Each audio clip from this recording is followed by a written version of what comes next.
Good morning and welcome to this month's edition of Oak Hill Regional Community Development Corporation's third Wednesday Parent Resource Chat. I am Bettina Campbell, the Director of Oak Hill Regional Community, the Social Service Director of Oak Hill Regional Community Development Corporation, which is the parent corporation for Healthy Start Mississippi. And I am your moderator again today. We also have with us this morning Mr. Thomas Robertson, who is our Metrics Director. We recognize our board chair, Jennifer Garrett, and our project director, Lottie Miner. In addition to today's Zoom chat, we are restreaming today's webinar on our Oak Hill Regional Community Development Corporation's Healthy Kids Mississippi and Healthy Kids Mississippi Facebook pages. Feel free to share your social media pages. Health observances for the month of October include National Church Safety and Security Month, National Breast Cancer Awareness Month, and Pregnancy and Infant Loss Awareness Month. And today we're going to focus on pregnancy and infant awareness. But before we get started with our presentation, I again encourage you to please share this webinar on your social media platform.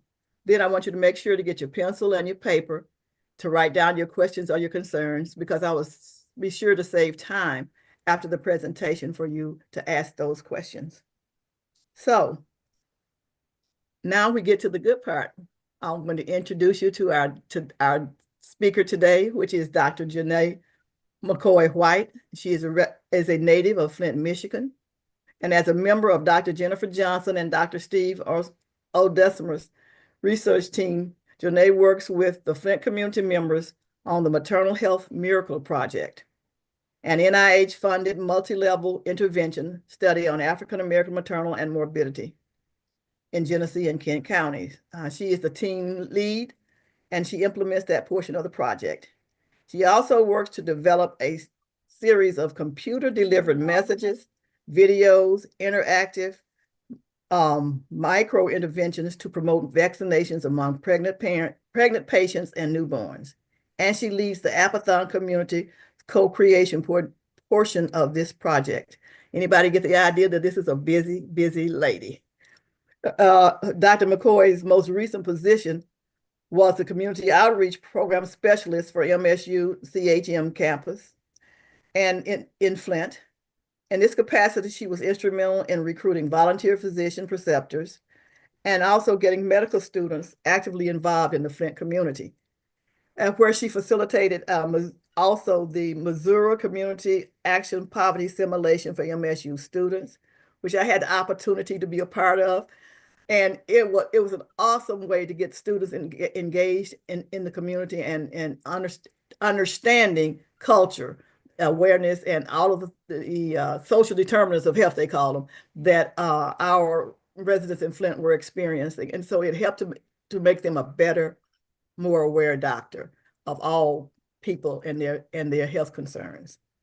And also she worked with those getting the medical students, the University of Flint nursing students, and residents from all three of the local hospitals involved. And it was really quite something to see. And as a community member at that time, I was very glad that she chose to work with the community to help and allow us to help her make that project the best that it could be in terms of from the community perspective. So Janae says she enjoys spending time with her family, cooking, mentoring, and volunteering. And y'all, after all the other work she does, she is an ordained elder at the Hand of God's Ministry, who is under the leadership of Bishop Lee and Pastor Dr. Tanya Bailey. Janae states that she stands on Emphasis chapter 6. Lord have mercy, you know what I just called it? Ephesians, y'all. Please don't do that. Ephesians chapter 6 and verse 10, which states, "Finally, my brethren, be strong in the Lord and the power of his might." She says that this scripture has gotten her through good and bad times, and sound like I needed today to get me through this time. So I'm going to turn you over to Dr. Janae. Good morning, everyone. I'm going to say it's morning your time, it's afternoon my time. Thank you, first of all. Thank you for inviting me to be here. I am very happy to be here. Mrs. Campbell doesn't understand. I met her really probably about 13, 14 years ago. I was not even in my doctorate program, but working for the Shelter of Flint and watching what I call the gentle giants in our county. And she was one of them. So I am very elated to be working alongside with a gentle giant. And so today, we're going to talk about maternal health. And I work on what we call a miracle project. This project is a multi-level intervention for racial equity. It's a multi-level intervention study funded by NIH, and it's aimed to reduce African American maternal morbidity and mortality in Genesee and Kent County. Maternal Health Miracle Project is a 5-year project granted by NIH, the National Institute of Minority Health and Health Disparities, and it's led by Doctors Jennifer Johnson in Genesee County and Dr. Chris Megahe in Kent County. So our level 1 is the system level, level 2 is a provider practice level, and level 3 is a community level. So when we're looking at system level, we're focusing on the enhanced prenatal and postpartum care services. So we have, Healthy Start, or what we have maternal infant health programs. Level 2 is a provider practice level where, along with Ms. Campbell, we provide maternal health focused anti-racism training for anyone working with pregnant and postpartum women, and these are CME credits. So they do it. It is Laura licensing requirement here in Michigan. Level 3, we are working with health providers and other agencies to implement community care patient safety bundles, targeting maternal health disparities throughout the county. The bundles are from the Alliance for Innovation on Maternal Health Community Care Initiative. Community care is defined as care provided by outpatient, our EPC, and community-based organizations. So we had our first bundle, which is the postpartum bundle when we began, and that includes the CDC Hear Her campaign. It also includes a systematic referral for MIHP and Healthy Start, just trying to get individuals into the programs that they qualify for to help them to have a healthy pregnancy and postpartum period. Alongside with that postpartum bundle is trying to get physicians to understand the different cultures. And, we throw around the word cultural competency, but more importantly, it's cultural humility. If I don't understand something in your culture, I'll say it. There's some things that I don't understand. So, what can I do? Our second bundle, which is the maternal mental health bundle, that bundle is where we're trying to assess current screening tools and qualitative approaches, train all perinatal care professionals on screening tools and qualitative assessment methods, ensure all that screen positive receive the care they need and the support they need, screen every pregnant person for stress, trauma, anxiety, and depression, establish a referral protocol and follow-up mechanism. So we have that. And we also have our last 3 bundles is the community care to address intimate partner violence during and after pregnancy, community care to address the management of chronic conditions during postpartum, and community care to address the management of chronic conditions during pregnancy. So when we're looking at these, and the one thing that I'm going to focus on is the first two bundles, is postpartum care bundle and the maternal mental health. Postpartum care, we talked about the CDC Hear Her campaign, but we also want to make sure that people are getting their postpartum care within 12 weeks, really within 6 weeks. Studies have shown what has happened is individuals will get their children checked at 6 weeks, but they don't get themselves checked. Some of the pediatrics here in Michigan, they do screen for depression, postpartum depression on the moms at that time. So we have had some positive screenings, but what we need to do is start trying to have ways in which people can get their screenings themselves.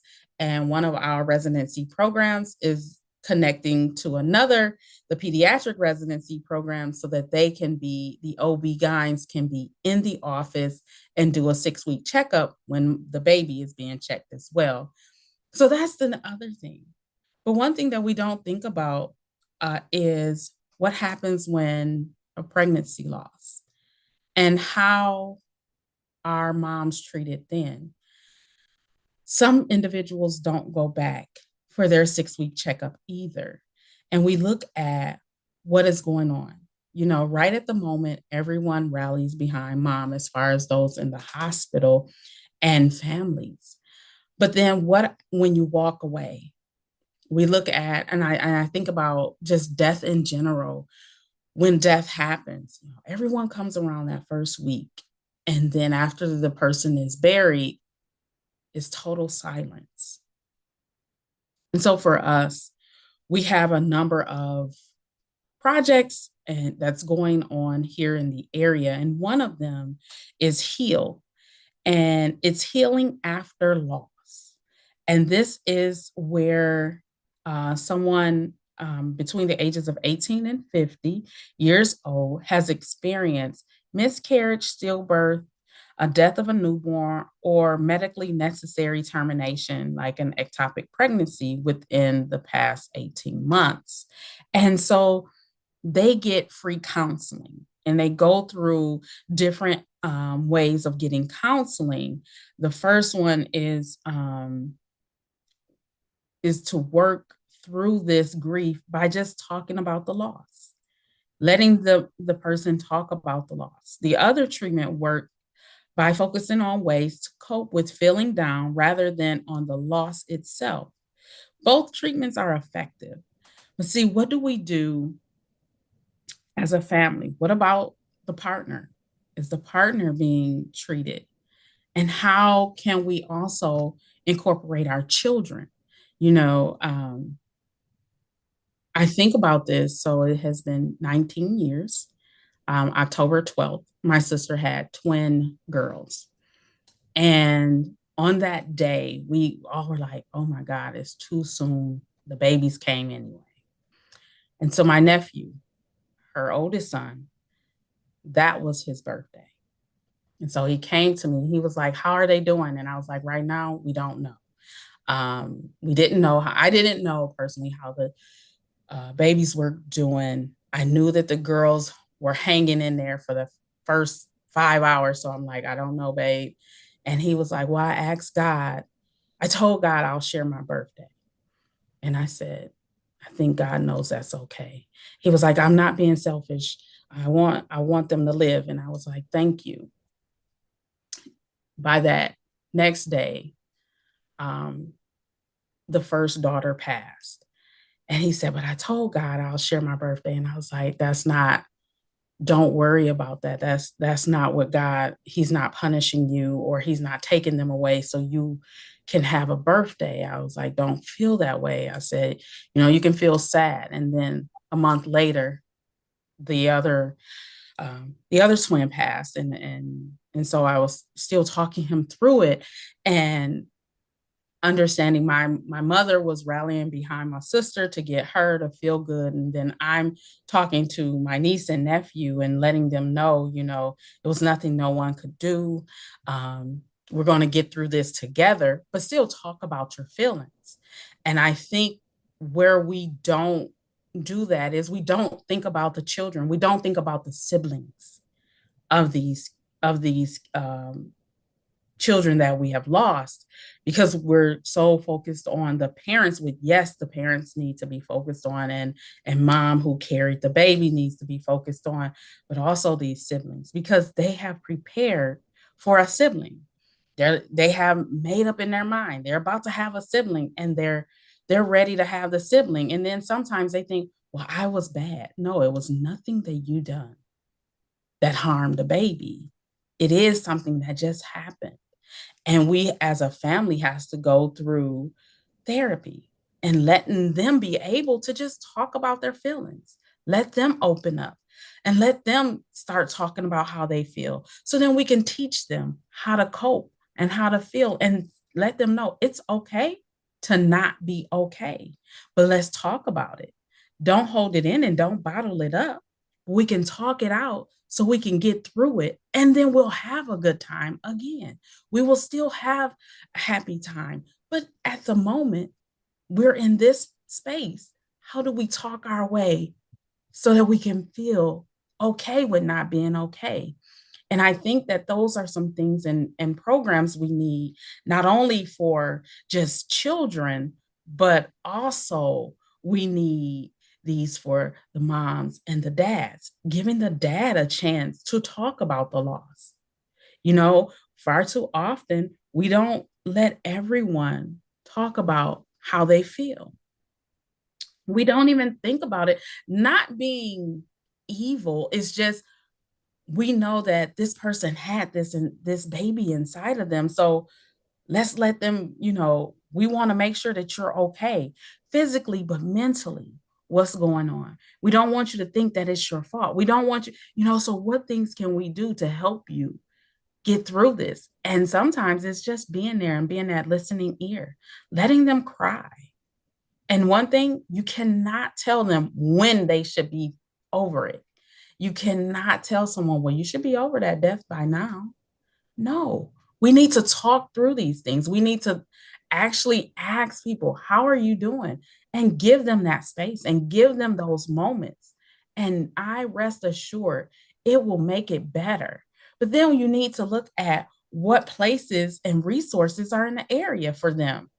You know, we talk about church, but what part in church are we giving people the necessary tools for grieving, or giving families the full family, and partnering with therapists and partnering with, just other groups, so where we can be fully whole, and so here, when we look at our maternal health miracle project, we're implementing evidence-based practices for prenatal and postnatal care, but also we look at the mental health before you're pregnant, and the mental health during pregnancy, and mental health after pregnancy. We talk about that, but understanding, 20% of maternal health deaths is by suicide. So what do we do? How are we getting to them? And we have another program here. It's in 6 different states. It's called Roses, and it's where they do an intervention during postpartum, during pregnancy. So the postpartum depression, they're teaching them how to cope with their feelings. They're teaching them how to understand what they're feeling prior to, so that then once that feeling gets there, they know what to do. But then they're also connecting them with services. If they have an issue, they have services right there. They have an individual who will help them through it and walk them through everything. So one thing we have to do is always first normalize it's okay to talk to someone. It's okay to talk your feelings out, and it's okay to not be okay. We have, I don't know, Superman and Superwoman syndrome. No, you're human. And it's okay to lean on somebody. And it's okay to be strong. But sometimes as moms, we try to be strong for our kids in the moment that we are at our weakest. And then we lash out. So how do we do that? How do we help someone? You know, someone who lost their baby, I want you to know it's okay to not be okay. And we're going to be here for you. And we're going to walk through this. If it takes you 10 years to get over it, I don't care. But that's something that we have to tell people because we don't do it. But what resources are out there? And far too often, there aren't resources for the children, for the siblings. And that is a gap that we should fill. There are not many resources for the father, unfortunately, but that's a gap that should be filled. And then for mom, there's still not many. There's resources, but not many. So what do we do? Because generally, after they have the child in the hospital and it doesn't make it, they don't give them resources to say, okay, through this loss, you may feel these ways, and here are some resources that you can reach out to, or we reached out for you, and now you can connect. And if you want the services, they're there, but we don't have it. We don't have that, and we need that gap filled, and hopefully with awareness and understanding that siblings feel the same. They are going through the same emotions. I can tell you now, my oldest went through emotions when I was pregnant with my youngest child. Um, I am a mother of four, and she was just like, "What again?" She just, and so at first I'm like, "Wait a minute, what?" She was like, "No." But right now, I think she's the mother to the youngest. I'm not. But I allowed her to kind of feel her emotions. I said, "What is the problem?" The one thing she thought was, she's not going to continue to get the the attention that she's always got and the things that she's always got. And the one thing I told her, we will have to shift and pivot, but love is still there. And so then she understood, like, oh, it's just another being in the house. I'm not pushed to the side. No, you're not required to take care of the child. You're not required to, what you're required to do is to be a kid, but we're here. So that's kind of where we're at. And I want us to start doing that more widely. And I hope that with us, with some of these wonderful webinars like this one today, they will be able to have that. And people start to see where we can connect and fill gaps. And I am going to leave time for questions. I didn't want to do too much. So Thank you so very much. This has been very interesting.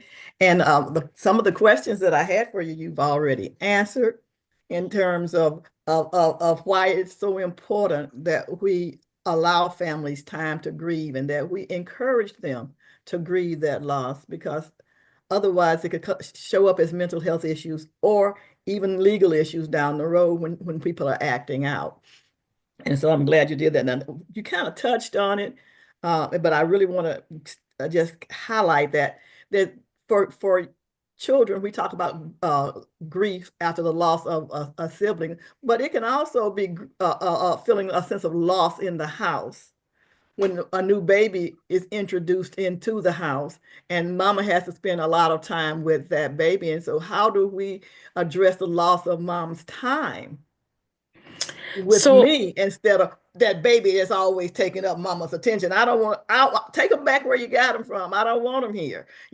So understanding that loss takes many forms and it's not just when someone dies. So we just doing that. So the first thing is talking to the children prior to. So, and getting them geared towards, the house might be chaotic for the first 6 months, after having a baby, because the baby doesn't sleep like you. And talk them through about what happened when they were born and how their sleep patterns kind of mimic where mom had to be with the baby a little bit, but I'm still here for you. And I'm not going to not be here for you. It's just that now the baby needs my attention more because you can do some independent things, whereas the baby can't do independent things, even for your 2-year-old. You know, you can tell them, see, you know how to clean up, you know how to pick up. So if you help mommy pick up, then we can pick up together when the baby is asleep, or, you know, just giving little things and letting them know I'm still here. And that's what it took with my daughter, was that I had to like sit down. I let her, you know, talk to me. But first it was like, well, this is what's going to happen when the baby is here. And this is what's going to happen for you. And, you know, and set those expectations. So when the baby comes, it's not a big shock. It's already I knew this was coming because mom already said it. And then you can role play with a baby doll or with, you know, they Tonka toys, whatever it is, to show them what's going to take place with the baby. So I like those suggestions. Too bad you weren't around when I had them. It is especially for new moms, first time moms, it's hard, you know. And then also, if for the first time when a baby is lost, it's also important that mom and dad set the baby down, set the other children down, and talk to them and help, and you know, and let them express how they are feeling, because their sister or their brother is no longer going to be with them, you know. And so loss is loss, and it's important no matter how you do it. So Yeah, we want everyone in the home to be able to just to not be okay for that moment and let them talk. Let them, you know, and even with younger kids, because for a minute I saw mommy had the big belly and they said a baby was coming. Now what happened? So then you got to walk them through it, because younger kids is like, what happened? right. Where's the baby? You said a baby, where's the baby? And so then we, you know, talk them about it. And two, with so young, you know, 2 and 3, they're not sometimes not going to understand, but they just want to know like what happened to the baby. You said it was a baby. And so you kind of have to just kind of walk them through it and not just brush them off and say, oh, nothing, just, you know, is let them hear. And So then they oftentimes can we think that they're process. too young to understand, you know, Yeah. but they're, you know, there's age appropriateness with all conversations. And so Yes. finding a way to relate it to them in a way that they understand is important. And the other thing I like you said, even if it takes them 10 years to get over that grief, because unfortunately, some mothers never get over the loss of a child, and they can be triggered at any given moment. And Right. understanding that, and I think it's what the church is doing. I think that training them. We have a program that we've started working on the mental health first aid, that we're starting to teach our health ambassadors in church, training them on how to understand. And I think this would be a special part of helping them to understand that, you know, death is death, and some people never, unfortunately, are just not capable of moving past it, even if they're getting mental health. But a lot of times in our community, especially, we don't get that mental support that we need, and so the mental health support that we need. And so it's critical that we realize that they're not being contrary. They don't have they're not mentally deficient. They're dealing with an emotional problem that they just are not capable of moving past, and that we need to try to get them the support them through it, and get them as much help as we can get them, to be able to help them to hopefully move past, or if not move past, to learn how to live with. Yeah. And so that is what I really wanted to say: learn how to live with, because it's so important. So again, I'll thank you for being here, but I do want to say you cleared up something for me today. This old man of mine, I knew that we had a prior relationship, but I could not remember where it was from. So thank you for clearing that up, and then thank you so much for the honor that you bestowed upon me today. Oh, thank you for having me. So again, we want to encourage everybody to please share this webinar on your social media pages and your networks. And we want you to now feel free. It's question and answer time, so we want you to feel free. Those of you who are on the Zoom, to open up and ask your questions, or put it in the chat. And those of you who are on social media, put it in the comment section, and we will do our best to respond to each question. But before we do that, is there one last thing that you want to say to us, Dr. Janae? No. Just whatever you all have any questions, I'm here to answer. All right, then it's time for question and answer. Comments?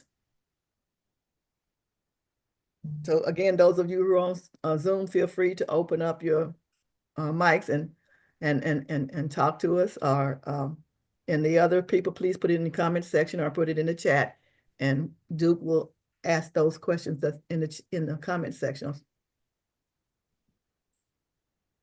Well, thank you, Sister Abigail, but would you like to open up your mic and say something? Are you in a position to do so?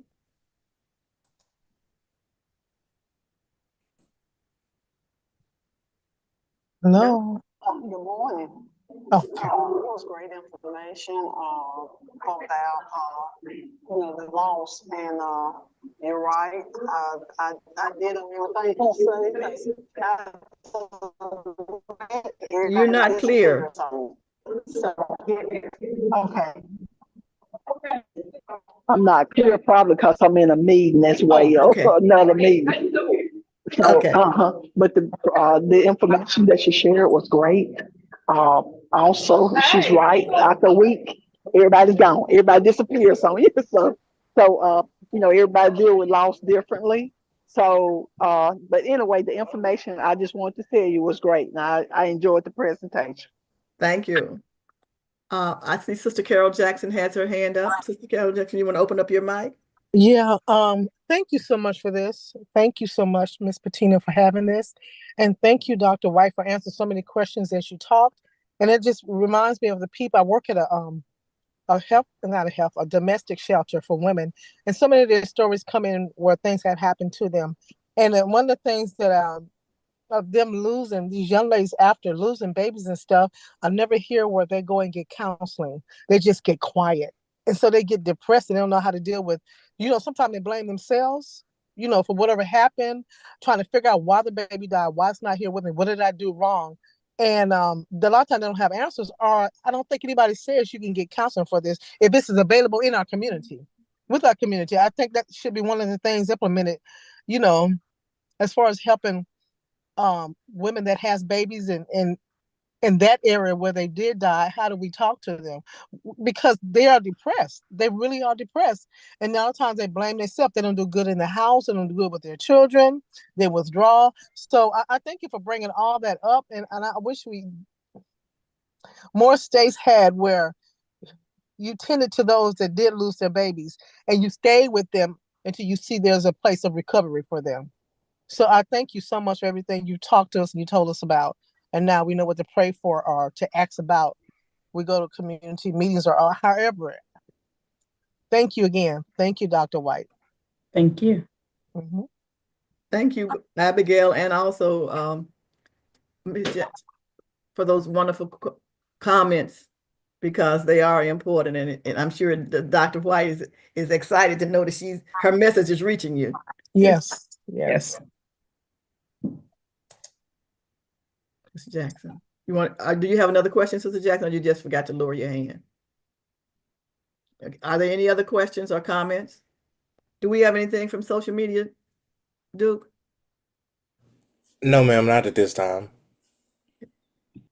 Anyone else want to say anything before we move on? I do plan to share the presentation to my coworkers and their parents. Wonderful. We hope that that you're not the only one. Of course, we know that this will be placed on our social media pages and that it will be on YouTube. So we know that it will last. And so people, if you want to refer them to it, please do. If you don't have the information, then you just reach out on our webpage, and I'm sure that you will find a link that connects you. I would like to say something, Ms. Boneta. Okay. This is Annie. Good morning. Great presentation. It was a great presentation. And I would like to say a lot of times we do tend to not pay close attention to the siblings when there's a loss in the family. And sometimes that brings out behavior problems in young people and they don't know how to deal with it.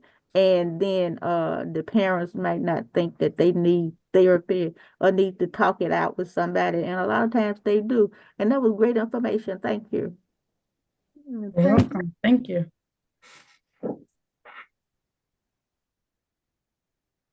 Good, okay. All right. Well, if there are no more questions, we want to once again encourage you to share today's webinar with you on your social media networks. And again, it's important information that we're sharing, and maybe the only time someone will hear this, and it will encourage them to reach out and get the help that they need.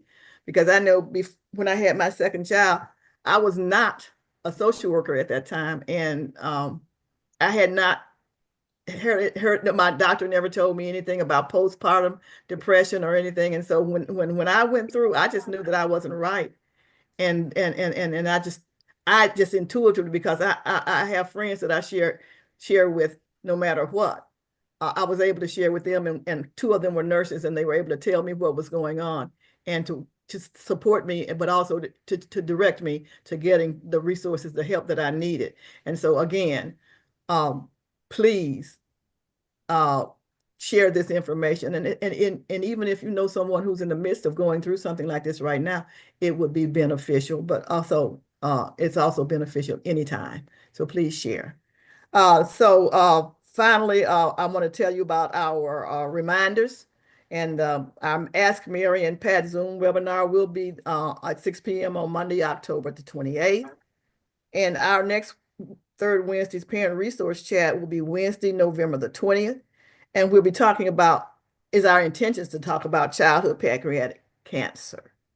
So please be sure to join us, and we want you to encourage your friends and your family and members to listen to because it's important information that they don't want to miss. We also encourage you that if there are topics that you may want us to bring to you, that you please contact us and let us know that this is something that you are interested in, or something that your parents, the leadership of parent groups that you're working with want information about, or feel that the parents and the families could benefit from this information. So just please let us know. So once again, we want to acknowledge our board chair, Jennifer Garrett, and our executive director, Dr. Michael O. Minor. And this has been a production of the Oak Hill Regional Community Development Corporation, belonging, building, and bridging in the Mid-South region and across the state of Mississippi. And we want you to have a nice day. Also, those who are on Zoom, we would like for you just to stay around for a few minutes if you choose to do so, and do a quiz once we sign off social media. So again, everybody have a blessed day.